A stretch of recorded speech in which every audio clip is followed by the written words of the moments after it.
ಆರೋಗ್ಯಕರವಾದ ಮಲ್ಟಿಗ್ರೇನ್ಸ್ ರೊಟ್ಟಿ ಮತ್ತು ಚಟ್ನಿ ಮಾಡುವ ವಿಧಾನ.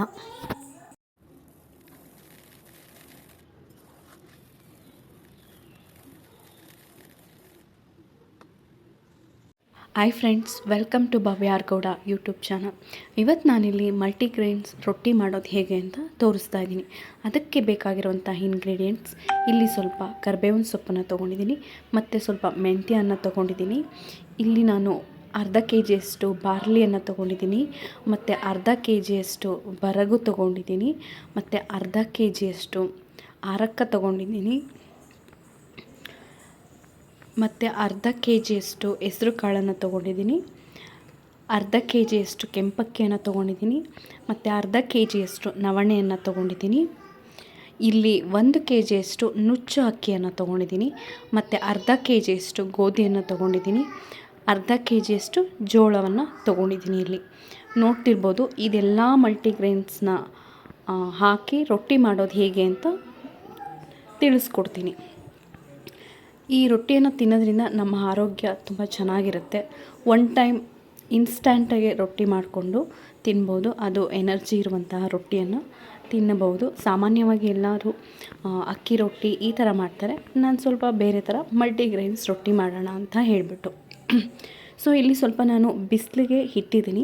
ಸ್ವಲ್ಪ ಬಿಸಿಲಿಗೆ ಅದು ಒಣಗಲಿ ಅಂತ ಹೇಳ್ಬಿಟ್ಟು ಇಲ್ಲಿ ನಾನೊಂದು ಕಂಟೈನರ್ ತೊಗೊಂಡು ಎಲ್ಲವನ್ನು ಅದಕ್ಕೆ ಹಾಕ್ಕೋತಾ ಇದ್ದೀನಿ.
ಈ ಎಲ್ಲ ಮಲ್ಟಿಗ್ರೇನ್ಸ್ನ ಒಂದು ಕಂಟೈನರ್ಗೆ ಹಾಕಾಗಿದೆ. ಇವಾಗ ಎಲ್ಲವನ್ನು ಚೆನ್ನಾಗಿ ಬೆರೆಸಬೇಕು, ಚೆನ್ನಾಗಿ ಮಿಕ್ಸ್ ಮಾಡಬೇಕು. ನೋಡಿ, ಇಲ್ಲಿ ನಾನು ಎಲ್ಲವನ್ನು ಚೆನ್ನಾಗಿ ಮಿಕ್ಸ್ ಮಾಡ್ತಾಯಿದ್ದೀನಿ.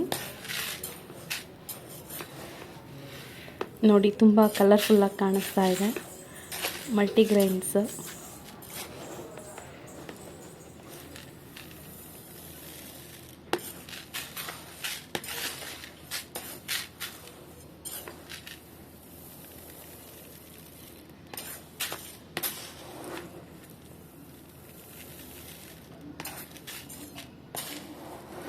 ಎಲ್ಲವನ್ನು ನೀಟಾಗಿ ಬೆರೆಸ್ಕೊಂಡು ಆದಮೇಲೆ ಕರಿಬೇವಿನ ಸೊಪ್ಪು ಮತ್ತು ಮೆಂತ್ಯನ ಸ್ವಲ್ಪ ಬಿಸಿ ಮಾಡಿ ಇದಕ್ಕೆ ಆ್ಯಡ್ ಮಾಡ್ಕೋಬೇಕಾಗತ್ತೆ. ಈ ರೊಟ್ಟಿಯನ್ನು ಎಲ್ಲರೂ ತಿನ್ಬೋದು, ತುಂಬ ಚೆನ್ನಾಗಿರುತ್ತೆ. ಇದಕ್ಕೆ ಕಾಂಬಿನೇಷನ್ ಆಗಿ ಚಟ್ನಿನಾದರೂ ಮಾಡ್ಕೋಬೋದು, ಪಲ್ಯನಾದರೂ ಮಾಡ್ಕೋಬೋದು.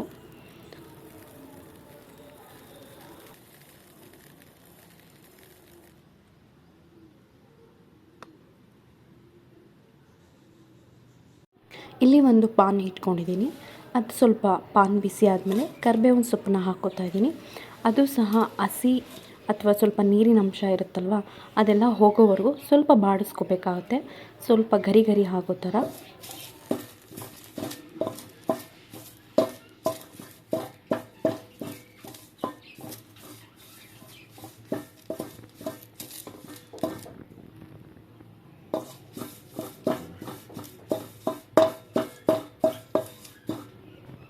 ಇಲ್ಲಿ ಗರಿ ಗರಿಯಾಗಿದೆ. ಇದಕ್ಕೆ ನಾನು ಮೆಂತ್ಯನೂ ಕೂಡ ಆ್ಯಡ್ ಮಾಡ್ಕೋತಾ ಇದ್ದೀನಿ. ಅದನ್ನು ಅಷ್ಟೇ ಸ್ವಲ್ಪ ಬೆಚ್ಚಗೆ ಮಾಡ್ಕೋಬೇಕಾಗುತ್ತೆ. ಇವೆರಡು ಗರಿ ಗರಿಯಾಗಿ ಬೆಚ್ಚಗೆ ಆದಮೇಲೆ ಕರಿಬೇವಿನ ಸೊಪ್ಪು ಮತ್ತು ಮೆಂತ್ಯ ಆದಮೇಲೆ ಇದನ್ನು ಮತ್ತೆ ಅದು ಏನು ಕಂಟೈನರಲ್ಲಿ ಬೆರೆಸಿಟ್ಟಿರುವಂತಹ ಮಲ್ಟಿಗ್ರೈನ್ಸ್ಗೆ ಆ್ಯಡ್ ಮಾಡ್ಕೋಬೇಕಾಗುತ್ತೆ. ಇವಾಗ ಇಲ್ಲಿ ನಾನು ಆ್ಯಡ್ ಮಾಡ್ತಾಯಿದ್ದೀನಿ. ಆ್ಯಡ್ ಮಾಡಿ ಕ್ಲೋಸ್ ಮಾಡಿ ಇಡ್ತಾಯಿದ್ದೀನಿ. ಸೊ ಫ್ಲೋರಿಗೆ ಹೋಗಿ ಬಿಡಿಸ್ಕೊಂಡು ಬರಬೇಕು.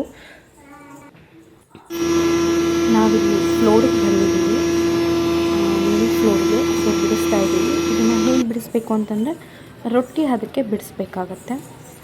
ತುಂಬ ತರಿಯಾಗಿಲ್ಲ, ಮಾಮೂಲಿ ರಾಗಿ ಹಿಟ್ಟಿನ ಅದಕ್ಕೆ ಬಿಡಿಸ್ಕೋಬೇಕಾಗತ್ತೆ. ನೋಡಿ ಅವರು ನೀಟಾಗೆ ಎಲ್ಲ ಕ್ಲೀನ್ಡಾಗೆ ಇದೆ ಇದು ಫ್ಲೋರ್ ಮಿಲ್ಲು. ಸೊ ಅವರು ಇವಾಗ ಬಿಡ್ತಾ ಇದ್ದಾರೆ.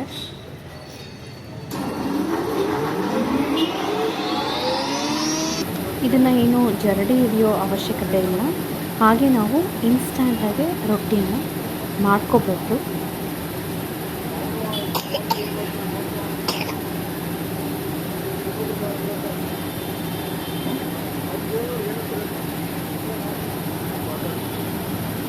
ಸೊ ಬಿಡಿಸಾಗಿದೆ ನೋಡಿ, ಮಲ್ಟಿಗ್ರೈನ್ಸ್ ಹಿಟ್ಟು ರೆಡಿ ಇದೆ ರೊಟ್ಟಿ ಮಾಡೋದಕ್ಕೆ. ನಾನಿಲ್ಲಿ ಒಂದು ಪಾತ್ರೆಯನ್ನು ತೊಗೊಂಡಿದ್ದೀನಿ. ಅದಕ್ಕೆ 1 ಬೌಲ್ನಷ್ಟು ಬಿಡಿಸಿರುವಂತಹ ಮಲ್ಟಿಗ್ರೈನ್ಸ್ ಹಿಟ್ಟನ್ನು ಹಾಕ್ಕೋತಾ ಇದ್ದೀನಿ. ಅದಕ್ಕೆ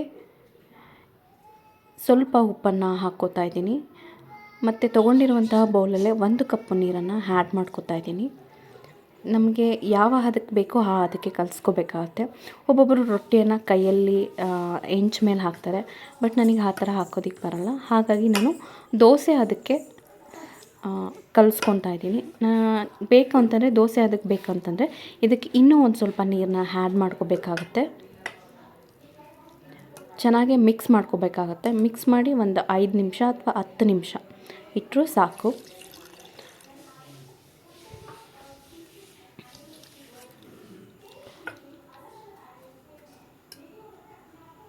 ನೋಡಿ ಇವಾಗ ದೋಸೆ ಹಿಟ್ಟಿನ ಅದಕ್ಕೆ ನಾನಿಲ್ಲಿ ರೆಡಿ ಮಾಡ್ಕೊಂಡಿದ್ದೀನಿ. ಇವಾಗ ಇದನ್ನು ಒಂದು 5 ನಿಮಿಷ ಅಥವಾ 10 ನಿಮಿಷ ಬಿಡೋಣ. ಇದಕ್ಕೆ ನಾನು ಕಾಯಿ ಚಟ್ನಿಯನ್ನು ಕಾಂಬಿನೇಷನ್ ಆಗಿ ಮಾಡ್ಕೋತಾ ಇದ್ದೀನಿ. ಇಲ್ಲಿ ನಾನು 1 ಕಪ್ ಕಾಯಿ ತುರಿಯನ್ನು ಹಾಕ್ತಾಯಿದ್ದೀನಿ. 1 ಗೆಡ್ಡೆ ಬೆಳ್ಳುಳ್ಳಿ ಎಸಳನ್ನು ಹಾಕ್ತಾಯಿದ್ದೀನಿ.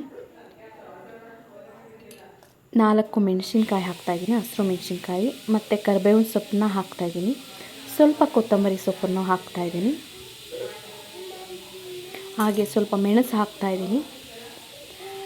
ಉಪ್ಪು ಸೇರಿಸ್ಕೊತಾ ಇದ್ದೀನಿ. ಸ್ವಲ್ಪ ನೀರನ್ನು ಇದು ಮಾಡ್ತಾಯಿದ್ದೀನಿ. ನಿಮಗೆ ಹಸಿರು ಮೆಣಸಿನ್ಕಾಯಿ ಬೇಡ ಅಂತಂದರೆ ಬೇಕಾದ್ರೆ ಒಣಮೆಣಸಿನ್ಕಾಯಿ ಹಾಕ್ಕೋಬೋದು. ಇಲ್ಲಿ ಇವಾಗ ಚಟ್ನಿ ರೆಡಿಯಾಗಿದೆ, ಕಾಯಿ ಚಟ್ನಿ ರೆಡಿಯಾಗಿದೆ. ನಾನಿಲ್ಲಿ ಹೆಂಚನ್ನು ತೊಗೊಂಡಿದ್ದೀನಿ, ದೋಸೆ ಹಾಕುವಂತಹ ಹೆಂಚನ್ನು. ಬಿಸಿ ಆದಮೇಲೆ ಸ್ವಲ್ಪ ಎಣ್ಣೆಯನ್ನು ಹಾಕ್ಕೋತಾ ಇದ್ದೀನಿ.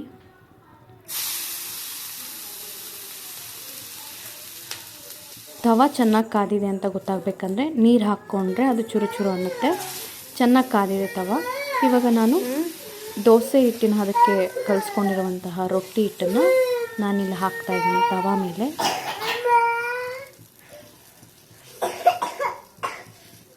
ಇದು ಹಾಕಾದ್ಮೇಲೆ ನಾನೊಂದು ಪ್ಲೇಟ್ನ ಮೇಲ್ಗಡೆ ಹಚ್ಚುತ್ತಿದ್ದೀನಿ.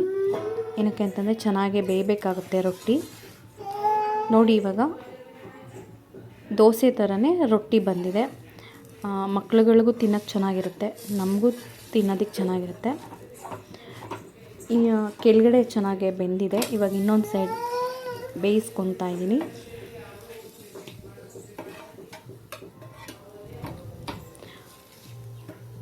ದೊಡ್ಡ ಉರಿಯಲ್ಲೇ ಬೇಯಿಸ್ಕೋಬೇಕು ಇದು ರೊಟ್ಟಿನ. ಏನಕ್ಕೆ ಅಂದರೆ ದೋಸೆಗಿಂತ ಗಟ್ಟಿ ಇರುತ್ತೆ, ಹಾಗಾಗಿ ಸ್ವಲ್ಪ ಚೆನ್ನಾಗಿ ಬೇಯಿಸ್ಕೋಬೇಕು. ಇವಾಗ ನೋಡಿ ಆಗಿದೆ. ಇದಕ್ಕೆ ತುಪ್ಪ ಆ್ಯಡ್ ಮಾಡಿಕೊಂಡ್ರೆ ಇನ್ನೂ ತುಂಬ ಚೆನ್ನಾಗಿರುತ್ತೆ ರುಚಿ. ಬೇಕು ಅಂತಂದರೆ ಹಾಕೋಬೋದು, ಬೇಡ ಅಂತಂದರೆ ಬೇಡ. ನಾನಿಲ್ಲಿ ತುಪ್ಪನ ಆ್ಯಡ್ ಮಾಡ್ತಾಯಿದ್ದೀನಿ, ಚೆನ್ನಾಗಿರುತ್ತೆ. ಸೊ ನೋಡಿ ಫ್ರೆಂಡ್ಸ್, ಫೈನಲಿ ಮಲ್ಟಿಗ್ರೇನ್ಸ್ ರೊಟ್ಟಿ ಮತ್ತು ಕಾಯಿ ಚಟ್ನಿ ರೆಡಿ ಇದೆ.